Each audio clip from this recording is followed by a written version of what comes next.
What is the most outrageous fee you've ever been charged? 1. 1970s. I received a bill for $0. I ignored it. A month later, I got an overdue notice for the $0 balance. I called. They told me to ignore it. Another past due notice. Then a notice threatening to turn my account over to a collection agency. So, I wrote out a check for $0 and mailed it in. Problem solved.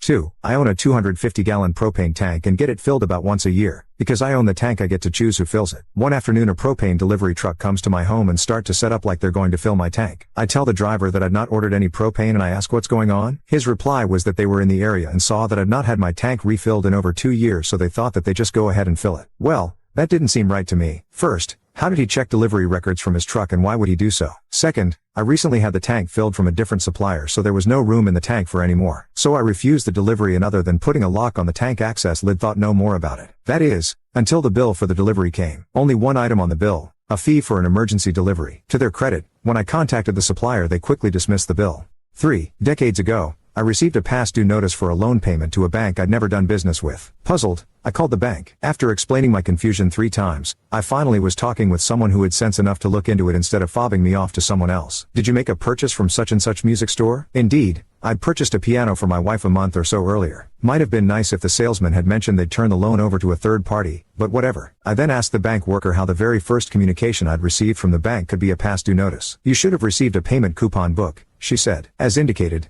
this was ages ago. I've received nothing from you till this, I replied. And then, to my everlasting amazement, she said, I know. The printing company we use had an equipment breakdown and the coupon books haven't gone out for a while. That I know blew me away. The bank knew their customers weren't being told when their payments would be due, and how much they would be, and, in cases such as mine, didn't even know their loan had been sold to that bank, and instead of notifying people, they just sent out overdue notices, with a late fee attached, of course. So I told the nice lady that I'd be happy to make the payment, but I would not stand for a late charge. Now it was her turn to be puzzled. Why not? Because I wasn't late. You were. In the end, she had to have a VP call me later, and after I went over it all again, he agreed it was kinda dumb for them to send late notices to people who didn't even know they had a loan with that bank. He waived the late fee. That only took half of my day. 4. I'm adopted out of Florida. The adoption agency charged my adoptive parents many thousands of dollars for me. When I turned 18, I went to the agency to find out about myself and my identity. The adoption agency lady pulled my file and had it right on her desk when I walked in. She smiled and told me that my maternal grandmother had kept her address up to date with them, in case I ever wanted to contact her. I asked her to please write down the address and she told me no, but if I pay her a $500 research fee, I could write a letter and they would forward it to the address they had in my file. I pointed out that they had just told me her updated address was in my file, so no research was needed. They still insisted on $500. Yeah,